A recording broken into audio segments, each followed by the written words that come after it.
Welcome to the Better Call Daddy Show. This is Big Daddy. Oh my God, that's hysterical. You're not going to believe this.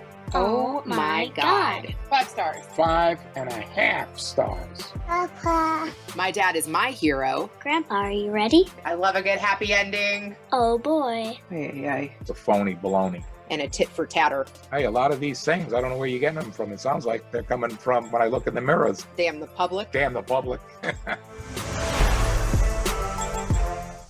Today's guest, Laura Stack, is going to talk to us about the dangerous truth about today's marijuana and the life and death story of her son, Johnny Stack, whose young and vibrant life ended by suicide. Can we break dangerous addictions? Today we find out. Laura, welcome. So I started today looking at some of your videos from like 4 years ago when you were keynote speaking on such a different subject matter. Oh my gosh. Vastly different. My whole work. I'm still doing some productivity work because I have 8 books. So it's kind of hard to get away from it. So I still get calls to do that. In fact, I'm doing one in a few weeks, but I'm not looking for it, not going after it, mostly doing prevention work now, specifically around youth marijuana use and abuse. And it was pretty easy to just flip my whole platform. First of all, you're an incredible speaker. So I think you could speak on anything. This is not something I ever wanted to speak on, believe me. But here we are. It's very healing and honoring my son. And he issued a warning that marijuana ruined his mind and his life, and just trying to keep others from following his path. So I heard you say in one of your business speeches that change should be a business's middle name. Yeah. And now I feel like that applies to your life. Yeah, that is my life. I mean, I believe everything I did in the past ultimately prepared me for this. I had all the tools that I needed. I knew events and conferences and branding and platform and social. I knew how to do everything. So it was just a matter of making the decision that I needed to make this change and literally doing a 180. And that was a year and a half ago. I started our nonprofit, and we already have 5,000 ambassadors and 41 trainers as of now, just growing like gangbusters. So it's definitely my mission field. How did you do it? I didn't plan it. It's just, I understand how to do certifications from being a trainer before. I knew how to write curriculum. I'm a prolific writer. I wrote Johnny's story, 300 pages about his life while I could remember everything that happened and COVID had hit, and I sat down and started writing and came up 6 months later with a new book and got that out there, and then wrote the PowerPoint, the instructor guide, the handouts. It's everything I already knew how to do, but just applied it toward the drug prevention space for youth, and very quickly learned what my market was, mostly parents whose children were using. And then how do we get the word out to parents? Well, there are coalitions in every state, in many cities, especially major cities, but often small rural communities, who form coalitions with the sole purpose of fighting youth substance abuse. And so this was an easy way to get our materials into the hands of those coalition leaders, who could then go out into their communities with our content and spread the word. So it's kind of like what Mothers of Drunk Drivers did many, many years ago. Started a small grassroots army of moms at the time. Now it's, of course, parents, drug prevention specialists, teachers, anybody who works with youth to do the same thing. We're kind of doing the mad for marijuana. There really wasn't anything out there to counter all of the pro marijuana messaging out in the community. Everybody just thinks it's so harmless and safe and natural. And so we are determined to go out and talk about the dangers. So we're small but mighty, and we're growing. I hope to have thousands of ambassadors in the next couple of years out there teaching our material. I mean, I am a mom of 4, so your story, to be honest, terrifies me and saddens me. And when I watched that tribute, I was practically in tears. Yeah, thank you. Oh my God. Johnny was a wonderful young man with a very bright future. ahead of him, a 4.0 GPA, a perfect SAT in math, a scholarship. We're a Christian family. He loved Jesus. We went to church. He volunteered. We taught Sunday school for many years as a family, 4-year-olds. He played musical instruments. He was in sports. He had wonderful friends. I mean, everything going for him until he discovered marijuana, and it took him down. Did he ever talk to you about it in the beginning? Oh, yeah. I mean, I was his person. He told me he used marijuana. But, the context is I live in Colorado, so it's legal here, and we were the first state to legalize. And as a parent, I used marijuana when I was a teen. It was harder to get than it is now. And it was, kind of ditchweed, had a lot of seeds and stems in it. But, we used to roll it in papers and smoke a joint and pass it around. And you just kind of have that programming like, well, it's just weed. I used it. It's no big deal. Thank God it's just weed. But that's where, I was so wrong. I had no idea about today's designer marijuana products. I had no idea that chemists are extracting the THC from the plant, the psychoactive chemical, and making it into all these new, incredibly potent products. I didn't know what dab was from wax, from shatter, from live resin. I didn't know anything about marijuana when Johnny told me that he went to a party and one of his friends has a brother who lived up the street, and he was 18 and had a medical marijuana card and was not using it for medical purposes. The kids here are just using it to get high. There are 4,000 18-year-olds in Colorado with medical marijuana cards. It's much easier to get marijuana here at 18 than it is to get alcohol at 21. It's hard to get alcohol here, but it's really easy to get marijuana. That's just kind of the context of where we live. And so it's become commercialized, normalized, people just think it's so wonderful and safe. And that's the messaging that our kids are hearing. And the parents, not knowing any better, sometimes are hearing, oh, well, it'll help their stress, or, oh, it'll help their anxiety. And it actually makes anxiety worse, causes depression. There are no proven psychological benefits of marijuana. There are some medical uses of FDA approved versions of marijuana for things like rare seizure disorders, but psychologically it's harming our children. And Johnny, unfortunately, became addicted to it. In 5 years, he was dead. He became psychotic after about 4 years of use, and thought the mob was after him, and thought the FBI knew who he was. And he said everybody knew everything about him. And he developed just a very paranoid kind of delusional thinking that is really a hallmark of cannabis use, what's called cannabis-induced psychosis. It's not a true schizophrenia in the sense that when the cannabis is withdrawn, they improve. And he did get better twice, but he kept going back to the marijuana and he would become paranoid again and very delusional in his thinking. We found a journal after he died, and he wrote just days before he killed himself that the mob was after him and that the university was an FBI base, and it's all preventable. All of that was a result of marijuana. He had no medical conditions.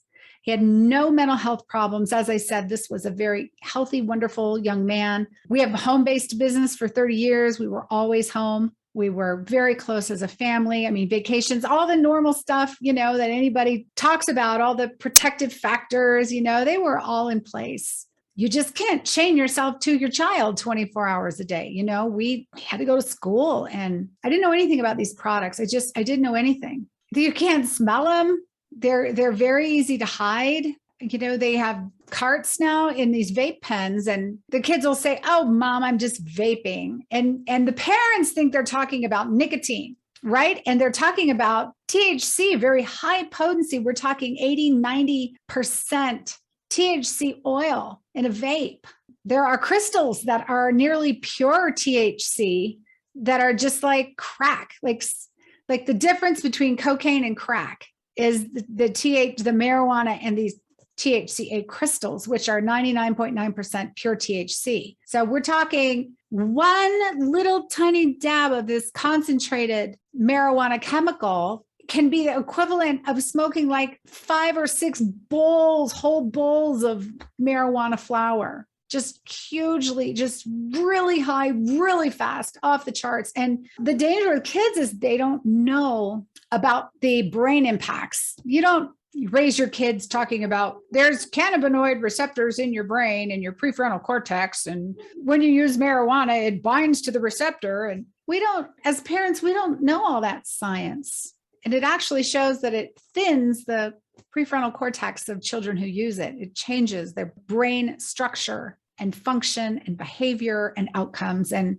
so that's what we're trying to do, Rena. We're trying to educate parents and teens through them, and also teens. I also speak directly to teens at schools. I love doing that work about the dangers and the difference and why this is not the same marijuana from the 60s, 70s, 80s, 90s. These products weren't even out until 2015. It was first reported in the Colorado Department of Public Health and Environment. So it's all the old people like me. If you're over 25 years old, you've never even heard of dabbing. People are like, what is that? Yeah, So- I've never heard of it until I started watching your videos using that terminology even. Yeah, so dabbing is not that dance move, right? It's a verb. You only need a dab of a concentrate. The serving size is like a pinhead. It's like so small because it's so potent. And so they take the plant and then they run a solvent through it, like butane or propane, and they break off the trichomes, which are the little pieces of parts on the bud that contain the THC, tetrahydrocannabinol, which is the psychoactive part of weed. And they take the THC and the solvent and they throw the plant away. So the first thing people have to understand is there's no natural part anymore of these chemicals that people are using when they say they're using marijuana. And they try to get most of the solvent out of the concentrated liquid. They can't get it all out, but then they further process it into these different products, and they can distill it like they do with vodka. But, alcohol is created. You have to make alcohol, but THC is extracted. So it's different. And they only want the part that makes you high. You can also get out CBD, but that's also non-psychoactive. And that's in hemp and other parts of the other species of cannabis also. But then they take this extract of THC and they name it after kind of the consistency of the product that they're making. So there's crumble that looks like a cookie. There's live sugar that looks like sugar. There's shatter that looks like if you drop it, it would break, right? So these aren't plants. These are chemicals. And even the flower, and this is what a lot of people don't know, because the kids go, oh, well, I'm not dabbing. I'm not using that stuff. Even the flower is potent. It is impossible to purchase low potency marijuana that existed when we were kids, right? It used to be like 2%, 4%, 5% if you could get the really good stuff. THC. Now it is not uncommon for a plant to have 28, 30% THC or higher. So even the flower is considered high potency. In the Netherlands, anything over 10% is illegal. It's considered a narcotic in the same category as like cocaine or heroin. But here, unregulated, unlimited, no caps on potency, our legislators have just allowed these cannabis manufacturers to just run amok. So smoking's going way down like flower, but dabbing, vaping, edibles, all these really high potency things are going way up in terms of youth use, as seen in Colorado by our Healthy Kid Colorado survey that kids admit. And 1 in 10 of our middle schoolers is using now. We're talking like 12 years old. They're using marijuana, and it's permanently changing the structure of our minds because THC molecule resembles a molecule we have naturally called an anandamide, which is part of our endocannabinoid system. And it tricks the brain when you use it and blocks the natural chemical from being able to get in there. And it binds to that receptor. So we make less and less and less of it naturally, which means we need more and more and more of it artificially just to feel normal.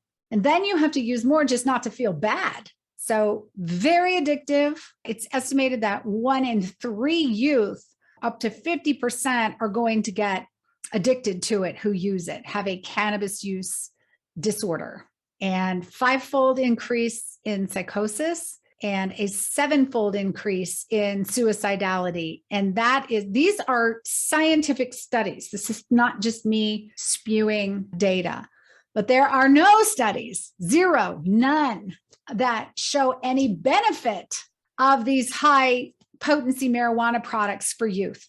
Zero, because they don't exist. So that's our message. We don't really get involved in legalization. Look, that horse has left the barn. It's not like they're going to repeal marijuana here in Colorado, right? So we are left with trying to educate and prevent and raise awareness that, hey, the brain does not stop forming in humans until men 25, 28, women are 25. Some are saying men up to 30 years old, the human brain is still forming. And we know from MRIs that it changes the structure and causes a lot of negative outcomes, lowers IQ, memory problems, school dropouts, loss of motivation, makes you a terrible driver, lower outcomes in life. It's really harmful to the mind, and we must keep our children from using this product, and just need to get as educated as we can as parents about what it is that's so different, and it's not the same drug,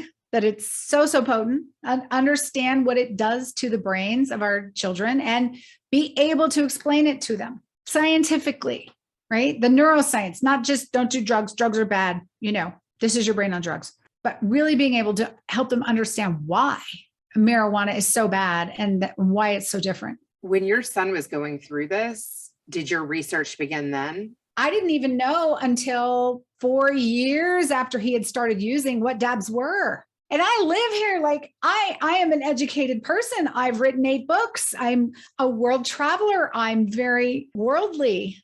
And in my mind, I'm kind of thinking, it's just pot. I used it. I was uneducated, very ignorant. I just didn't know. And I knew he was using marijuana, and we did everything every parent would do. I mean, he's been in 3 mental hospitals, countless treatments, doctors, therapists, psychologists, psychiatrists, medications, years later after he became, really addicted, and his personality started to change, and he isolated himself and became anxious. This was years later after he had started using, and he became verbally abusive, which he was the sweetest, happiest young man you would ever meet, very respectful. It was just so shocking to hear this out of your child's mouth. I mean, F you be, this to me, like he loved me more than anybody in the world. And he went to college, he had a scholarship, and he was there just for 2 weeks. He texted me because I was still, really trying to keep a good relationship with him, even though it had been damaged by all his marijuana use. And he said he'd been dabbing nonstop for 2 weeks. And I'm on the text going, what are you talking about? And I still didn't know. Right. And he had a roommate who moved there from Michigan just to use marijuana because it's legal here. It was like, great. He got a great roommate. And he said, I'm just not making any friends. And I said, that's normal, sweetie. It takes a while to make friends and adjust to college life. You'll make friends. And he said, is it normal to feel like killing myself every day? And that was our first sign that something was going horribly wrong. And so, of course, we went and got him, and he lost his scholarship, and he was in the mental hospital, and they diagnosed him with THC abuse severe. Wait, hold on. I want to talk about the mental hospital. Like that was it. That was what his diagnosis was. THC. How did you decide though to send him there? He was suicidal. He had to go. Some wouldn't do it. When your child says, I feel like killing myself, you go right to the emergency room. You go right to a mental hospital. You don't ever take a chance with that. He would have died much sooner than he did. That was his first time he was suicidal. And we went back to the CSU, Colorado State University, to get his things out of his dorm room because he lost his scholarship. We had to disenroll him. And there was this box in his drawer, and it said nectar kit. And John and I are like, what is this? There was this brown, waxy looking stuff that looked like earwax. And we said to his roommate, who was just standing there watching us, what's this? And he shrugged and he goes, dabs. And that was the first time. And Johnny was 18 by now. So he'd been using for 4 years. That was the first time we'd ever learned about it. So believe me, your kids know. Ask any high schooler. I have a kid getting ready to enter high school. I mean, he already knows somebody who is vaping. I'm like, what? How? Vaping THC or nicotine? See, this is where a lot of, they can you vaping. Tell me the difference, please? Well, vaping, Juuls and stuff, that's just nicotine. It's just like smoking. But the device looks very similar. You can be vaping THC 80% distillate. Very, very potent, pure, almost just THC. You can buy a gram, what they call a cart of vape. And let's say it's an 80% vape potency. So you buy a gram. So now you have 800 milligrams of THC. And let's say there's 200 servings in the cart. So every time they puff on the vape, it's 4 milligrams, but they don't just go, they go, right? That's 10 milligrams right there. That's like a serving of a marijuana edible. And they do that when they wake up, and they do that on the way to school. They do it in class. They do it after class. They do it at lunch. They are high all day long, and they're ingesting extremely high potent amounts of THC frequently at a very early age of onset. That is a trifecta for disaster. Those are the kids you're going to see psychosis with acute intoxication, with vomiting that they can't control, called cannabinoid hyperemesis syndrome, with acute psychotic episodes. One of the doctors on our scientific advisory board here at Johnny's Ambassadors, Dr. Karen Randall, is an emergency room physician in Pueblo, Colorado. And she's always trying to get legislators to come to her hospital and spend a day with her and see what she sees. Teens every day in the emergency room, in acute psychosis, in violence, in paranoia, in thinking people are after them and their room is bugged and their phone is listening to them. It's a very specific set of symptoms that you can see in cannabis-induced psychosis.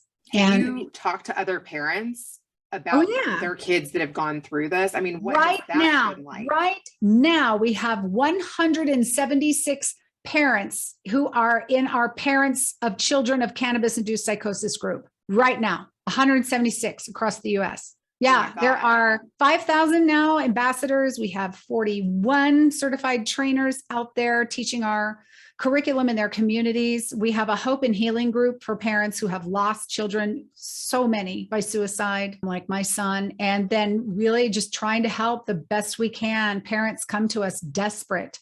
You know, my child is in psychosis. He's using marijuana. It's usually boys. Not that girls don't use marijuana. It's just there's a higher incidence of psychosis in the boys. We're not quite sure what the difference in the brains are, but the boys' brains take longer to form. So there's something around the physiology. All of the children on our memorial wall who have died, either from using marijuana and killing themselves, or starting with marijuana and then going on to other drugs, because pretty soon the marijuana stops working and they can't get that same high, right? They're always chasing like that same high. So they do something else and like they'll die by a fentanyl overdose or something, but there's always THC involved. There's 27 so far. And we just started. I mean, it's just people coming out of the woodwork as more and more and more states are legalizing. You know, if this is going to be like big tobacco and it's going to take 60 years before they said, oh yeah, tobacco is addicting, we are going to lose generations of children to psychosis.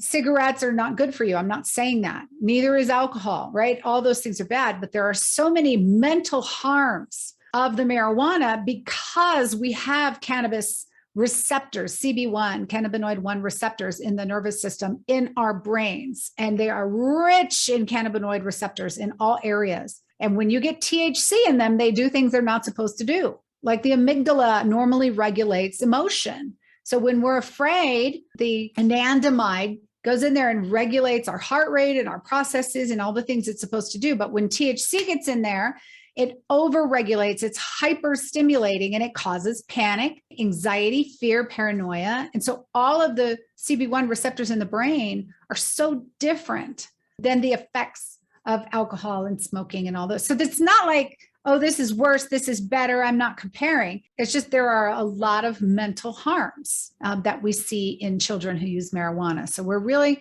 needing to sound the alarm. And I think Pandora's box has been opened. We're welcome anyone who has children, grandchildren, nieces, nephews, teachers, community members, law enforcement, anybody who works with youth who need to understand. The kids so casually think, oh, it's marijuana, it's no big deal. So their perception of harm has gone way down because of adults, right? Because of the sense of it's legal, it's natural, it's safe, all the, BS that they see. Celebrities with their hawking their lines of marijuana, billboards, advertising, flyers that come to your house. It just all starts to feel so normal to kids. And they don't understand the dangers of these very, very potent products. We've got to get the word out. What would you say is the biggest misunderstandings? Well, just that they think it's medical, that it's safe. That's how that's how we got voters to vote it in. Oh, those poor people who have cancer, right? So there are FDA approved versions of marijuana products, right? For very rare seizure disorders, things like that, cancer, pain, but it's never vaped. It's never dabbed. It's not edibles, right? Everything that's prescribed is FDA approved. Everything else right now, medical marijuana, that is off label. It has not been evaluated and approved by the FDA. There are no psychiatric benefits medically of marijuana. That just came out in a journal study just a few weeks ago. And so that's really what the message is. And that's what the marijuana industry wants you to believe. They said so themselves. I have video of it from years ago, them saying, well, medical marijuana is just going to be a red herring to get everybody to just accept marijuana as, compassion for all these sick people. There are, I think, 170 children in Colorado under the age of 17 who have like seizures or severe autism. Okay, that's not what we're talking about. We're talking about when they turn 17 years, 364 days, and all of a sudden there are 4,000 of them with a medical marijuana card. I'm sorry, you don't just develop a debilitating chronic condition overnight. They're using it to get high. And so that's really the farce. It's really just a sham is all it is. There's no difference between medical marijuana and recreational marijuana. You walk into the dispensary, here's the medical side, here's the recreational side. Same marijuana. You go to a concert, here's a trailer, here's the medical marijuana doctor over here. You pay a few $100s, you get your card, you make up some cockamamie, oh, I got a migraine. And then you go over and you buy your marijuana legally at 18. Yeah, that's not good. Not 21, 18. And the brain is forming. And sadly, these are the kids that are then going back to the high schools and middle schools and selling it. Everybody knows who the drug dealers are. This is not the dispensary giving it to kids. It's not beggars on the street that they're paying $5 to go tell some homeless person to go buy them some marijuana. It's not the black market. They're not buying it in the alley. They're legally buying it at 18 in the dispensary and then selling it illegally. Did you ever think about leaving Colorado? Oh, yeah. Yep. But it doesn't matter. It's everywhere. It's in every college. Our other son, our surviving son, is 16 months younger than Johnny. And he's up at Colorado State University. He's a junior. It's everywhere, every party. And he's on our board of directors too. And he works in his own way to try to get his friends to stop. Because, they'll come to him and be like, man, I'm sweating all the time. And man, I'm vomiting and I'm sick. And James is like, knock off the weed. And they're like, that's not it. And he's like, try it for 3 weeks. That's how long it takes to get out of your system. And sure enough, like a month later, they're like, I'm cured. Duh. I can't believe how close they are together. Oh my God. That must have been. That was awful. James was the last person he Snapchatted just 15 minutes before he died. It's just, but it doesn't matter really about Colorado, because even if you're in a state where it's not legal, they're getting it illegally all over the place in neighboring states, and you can order it on the internet. Is there anything that would have scared him away from doing it? Or like, what do you think you could have done?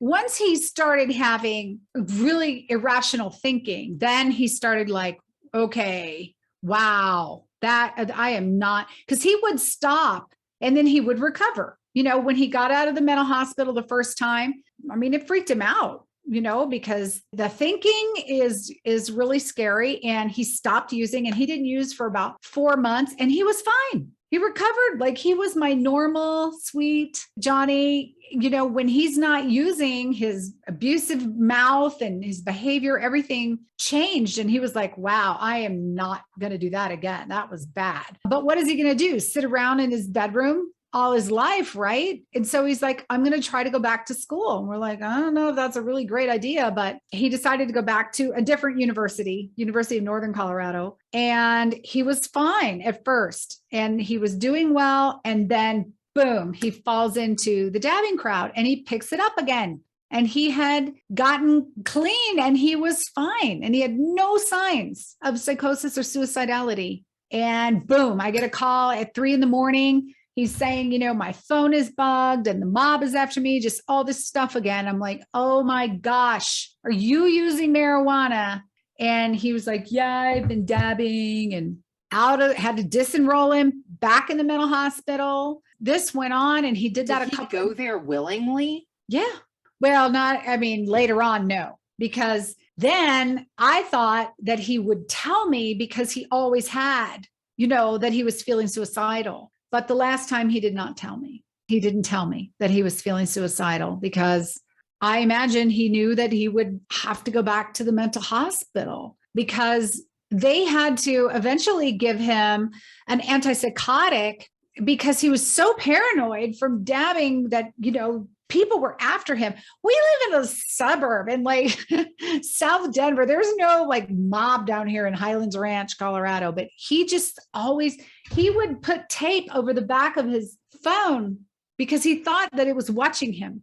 Like, really really crazy thoughts where you just go, this cannot be my child.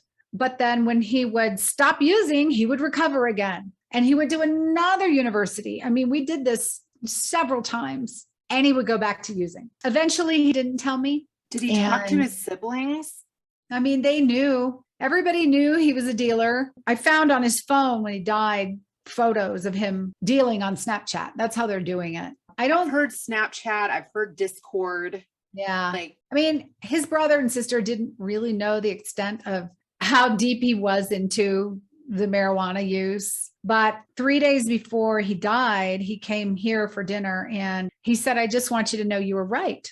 And I said, about what? And he said, about the marijuana. He said, you told me long ago that it would hurt my brain, and it has ruined my mind and my life. And I'm sorry.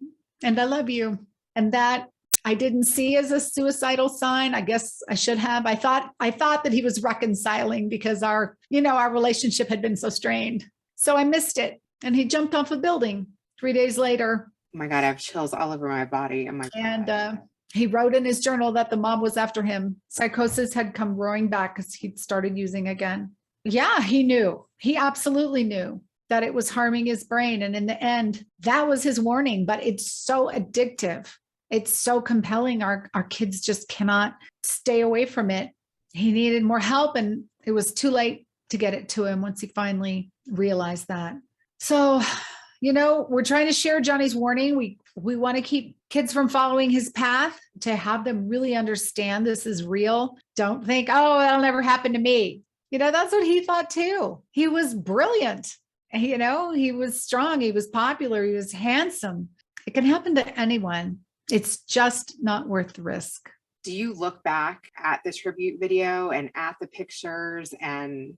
Yeah, all the time. I mean, I've changed my entire business of speaking. Now I'm the executive director, founder and CEO of our nonprofit. And so that's what I'm out there doing. My whole world is presenting seminars and webinars at prevention conferences and at schools, and just really trying to let people know what happened to Johnny, and being as honest as I can, and trying to warn others. Do you ever feel judged?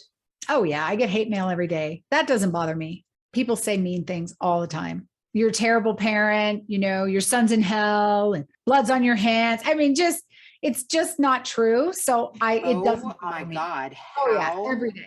horrible, horrible hate mail from marijuana users who are mad that I dare to speak anything against their medicine, you know, and they say very mean, nasty. I've never met a more vulgar group of people than the ones who email me. Hate mail, blogs, people send pizzas to my house. I get harassed quite a bit. Laura, that is horrible. What made you want to tell his story? Because I didn't know. I didn't know. If I don't know, and I consider myself, you know, fairly smart, I wasn't a perfect mother, but I was a damn good one. And I missed it. I just didn't know. And that, I don't want that to be the reason anyone else loses their child.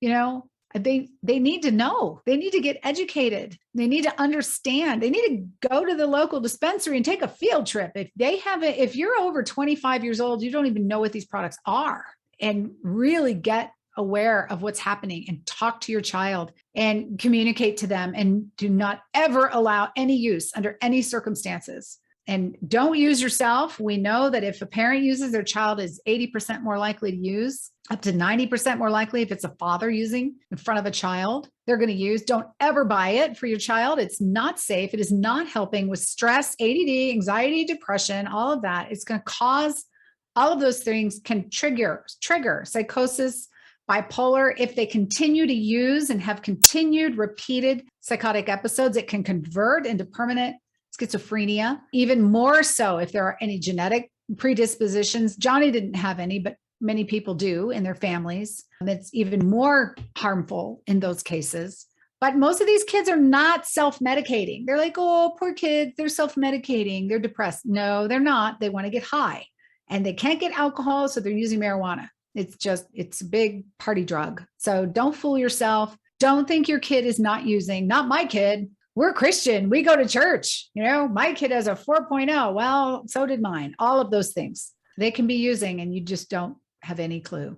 What are the questions that middle schoolers are asking, or early high schoolers? Well, they're always saying, well, why, if it's so harmful, why are people legalizing it? You know, that's a really good question. That is a good question. If it's so harmful, why do adults think it's safe? So in explaining to them about brain development, by the time you're 25, your brain is formed, right? So, and don't hear me wrong. I'm not saying there is never any danger. There's no situation in which marijuana is guaranteed to be safe for anyone. Don't hear me say that. It's just more problematic for those whose brains are still forming, more likely for psychosis, more likely for suicidal thinking. And this is from the National Institutes of Health. Our own National Institutes of Drug Abuse in June of 21 just came out with a study that said marijuana use is associated with increases in suicide. They know that this is true.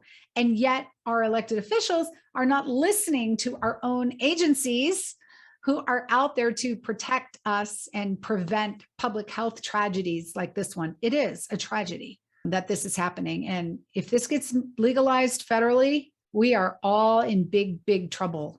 Johnny's Ambassadors is going to be needed more than ever. And we're looking for people to support us, to be trainers, to share our social media, to talk with people, to send people to us, to educate. It's going to just have to be a massive uprising, a groundswell of people who are speaking out, who are not going to be shamed, and who are not going to be silenced, and who are not going to give in to the stigma of, you know, my child's using marijuana and I don't want to talk about it because I'm embarrassed, right? We got to speak out, and we got to talk about what's happening out there, or they're just going to run right over our kids. They're just using them like a giant science experiment, just a big petri dish. What is the hardest part about losing your son? Well, I mean, the hardest part is that I will never see him graduate from college. I'll never see him get married. I'll never know what grandbabies I would have had. It just, everything stops. Your hopes, your expectations, your dreams, everything you ever wanted, it's gone. Doesn't come back. What about there's no do-over? Marriage? I mean, how did it affect your marriage? Oh, it actually strengthened our marriage. That was a blessing, you know, Thank because God.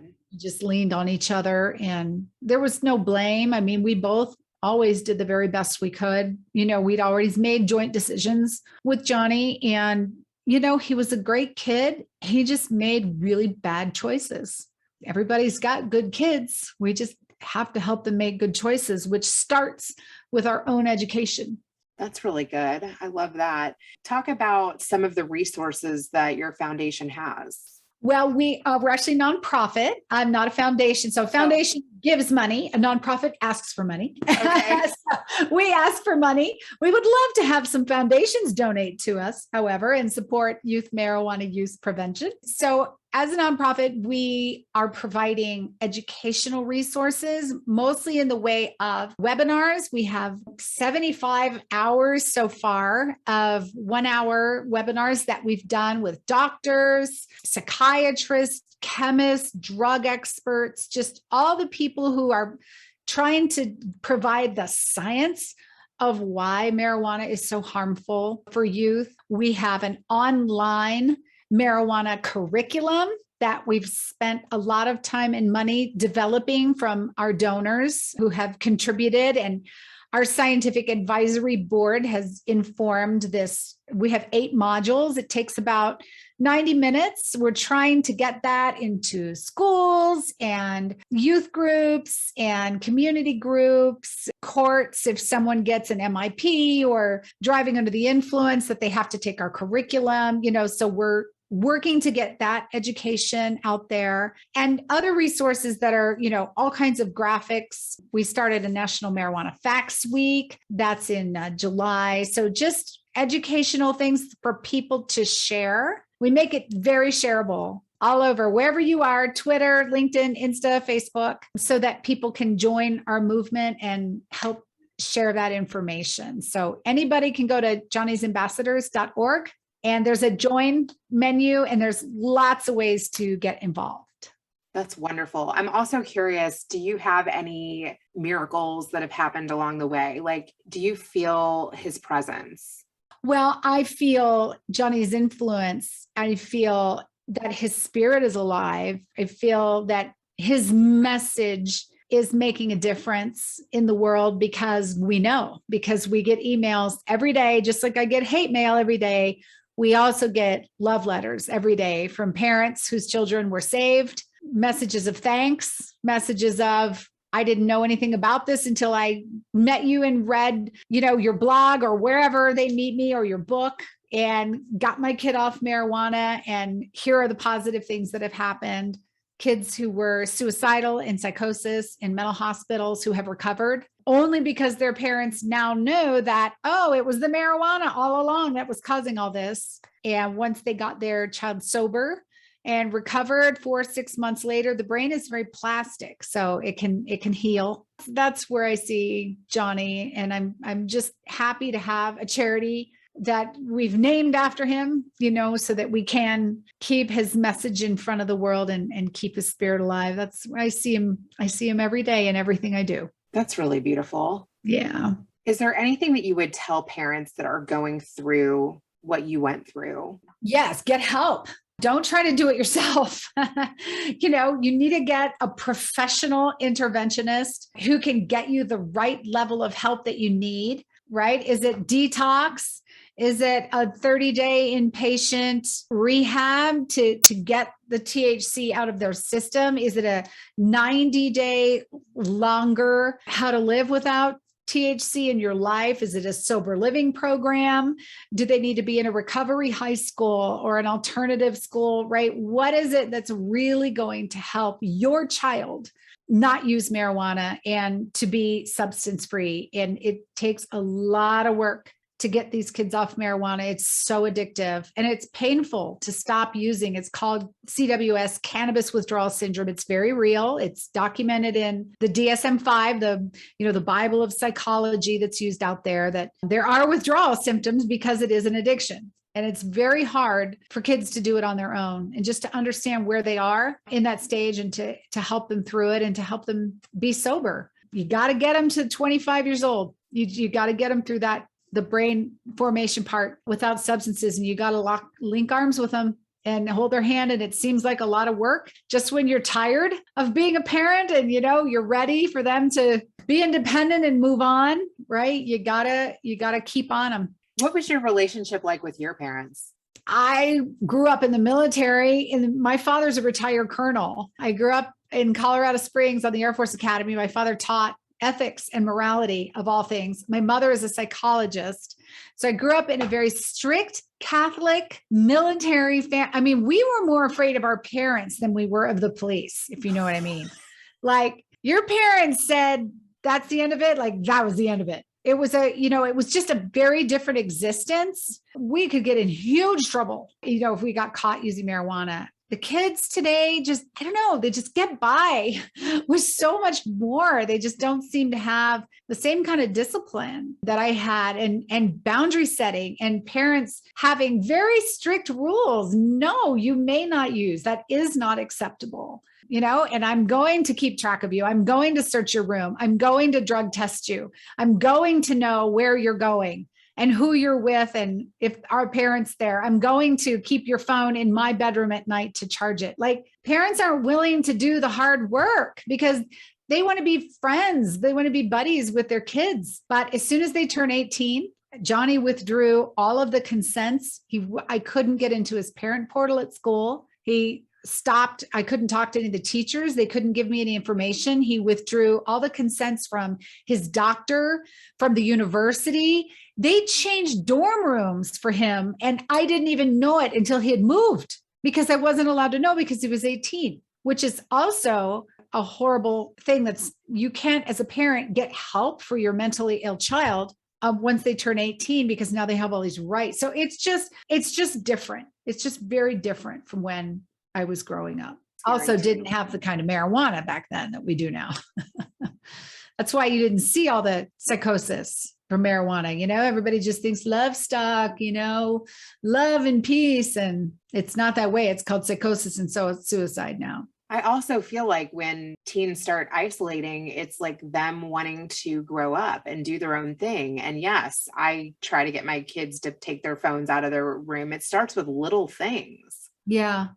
And it's hard to know what's normal. Kids are irritable anyway. Teens are grouchy anyway. And so just be really aware that if you suspect marijuana use, that you do need to intervene. You do need to search. You do need to do backpack, room, car searches, all that. And they hide it in the darndest places, and sometimes right under your nose. And getting involved, knowing where they are, what they're doing, getting more involved than you are. You got to get into their business. Because if I had one thing to do differently, I would have sent him away when he was 17. If I would have known, I didn't know. I didn't know about marijuana addiction. I didn't know about, there were residential centers where you could send children for rehab for marijuana psychosis. I didn't know any of those things, but looking back, there were a couple times where I could have made a different choice. Would it have mattered? Who knows? I'd say it's 2020, but knowing what I know now, I would have intervened a lot harder than I did with marijuana. And I never would have said to myself, it's just weed.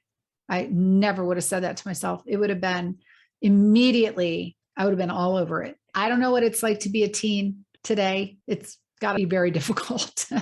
The kids are going to be experimenting. I mean, they are, but you want to talk to them early. I mean, people think, 10 years old? No, that's way too early, to talk to your kid. The kids here are 12. They're in middle school. It's not too early. I agree. I have to start early, start young, talking with them about it and making it a natural conversation rather than springing it on them when they're 17. Are you using marijuana?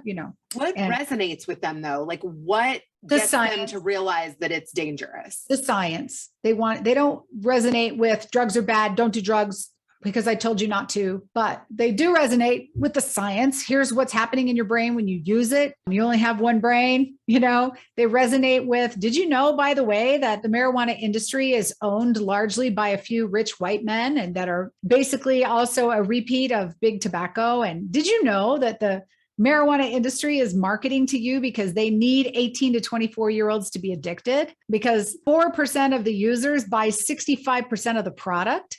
Whoa. Here in Colorado. Yeah, they don't care about the 85-year-old granny who's eating her gummy every day for arthritis. They don't care about that. They want the kids, and they are after the kids. They have to addict them young. Adolescence, it's not like you just suddenly start using heroin. Addiction is an adolescent onset disease, and it all starts with marijuana. We know this from the CDC. They just released a study that said the number one predictor of whether a high school senior will abuse opioids in the next 30 days is lifetime marijuana use, not alcohol. Number one predictor of whether high school teens abuse opioids, lifetime marijuana use. It is the gateway drug. That's where it all starts. So don't fool yourself. It's not safe, harmless, or natural. It's all been messed with.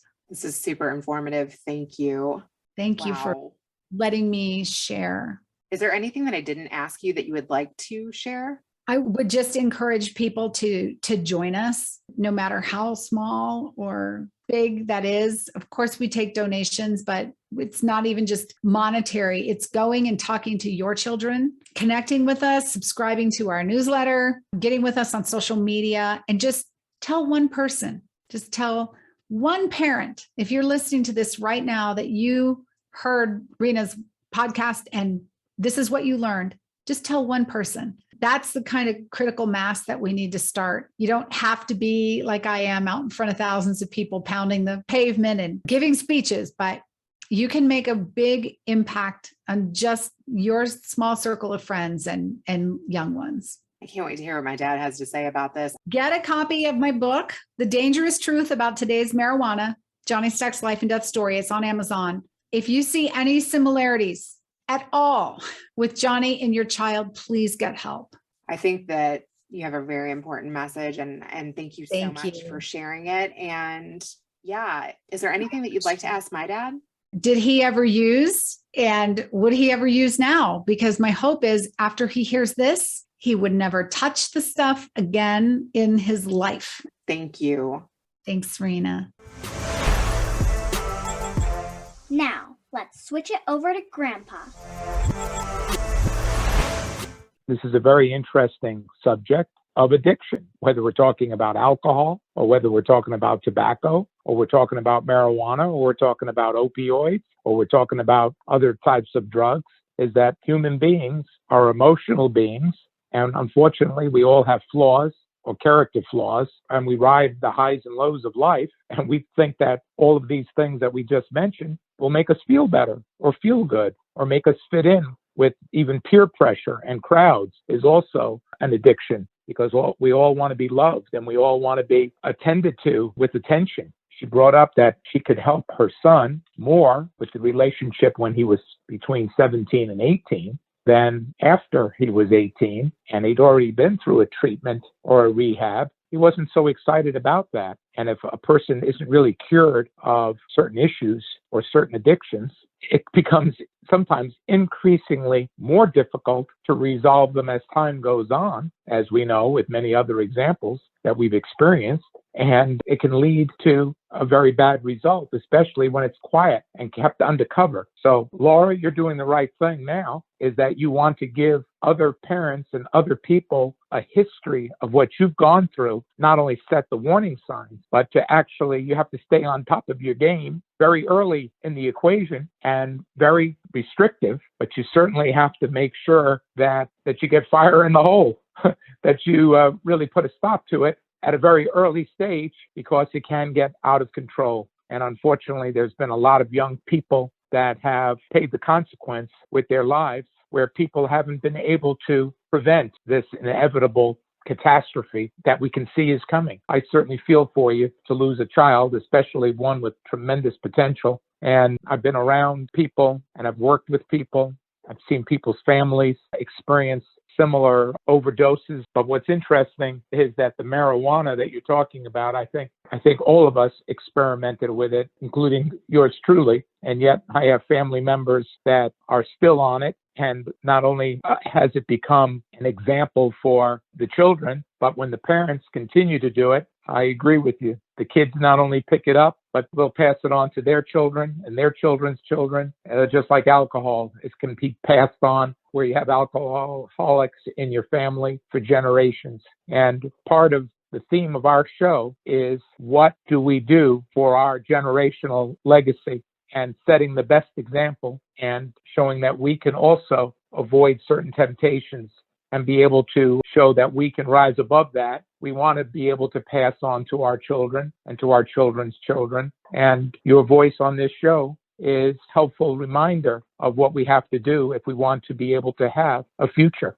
I think she also asked if you smoked weed and if you're going to anymore. I did smoke weed when I was in college. And the funny part is that the more or the heavier that I would do it, I had to drop classes left and right because I was really a fairly good student. And when I came to U of L, I think I had 5 semesters in a row at the end where I had a 4.0 average for those last 5 semesters. But the truth of the matter is that you can't think straight. You do have where it's hard to concentrate. And I think it does affect your brain, especially at an age of like 20 years old. I was able to hold down 2 classes where I got an A+ in a math class. I think it was calculus. I was able to do differential equations without a problem. I was able to do thermodynamics, but that was about it. I only could take 2 classes. All the other classes I had to drop because the partying was really full-time and the schooling turned into part-time, which is something that you even mentioned in your recitation. You just can't think straight at all times. The fact is that when I moved to Louisville and started working again and going to school, and that seemed to calm me down quite a bit. Plus, I had a young lady that was chasing after me to keep me straight, and that's about all I had really time for. I think that that's a very important ingredient in keeping kids straight, is that they have to have not only encouragement, but they have to be actively doing things, schooling, working, playing sports, or certain hobbies or entertainment, and where people can have a good time without having to inject it in your arm or take it in your eyeball, if you know what I mean. I think that there is many natural ways of getting high and very natural ways of being able to do things to make yourself feel better by accomplishing things, by doing things, and surrounding yourself with people that are positive, that also want to do something with their lives. Thanks for listening to the Better Call Daddy Show. Now you can subscribe on Apple Podcasts, Google Play, Spotify, iHeartRadio, and TuneIn. If you've enjoyed this episode of the Better Call Daddy Show, please feel free to review it at ratethispodcast.com/BetterCallDaddy. Add Better Call Daddy Podcast on IG, at Rena Friedman Watts on LinkedIn.com.